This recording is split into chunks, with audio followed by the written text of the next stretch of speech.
Xalça toxuyan qızlar. Qonşuluqda qızlar vardır. Bir-birindən işgüzardır.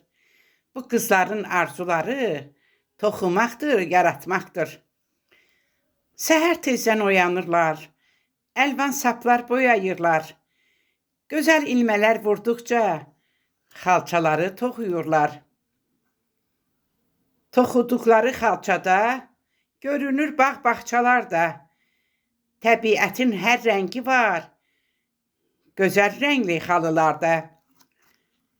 Toxuyurlar Nizamini, Füzulini, Nəsimini, kərpic kəsən də kişini, neçə əsrlər əksini. Arzuları çox böyükdür. Arzuyla ürək döyünür. Xalçaları sərgilərdə qızlar gördükcə öyünür. Xalçaları sərgilərdə qızlar gördükcə öyünür.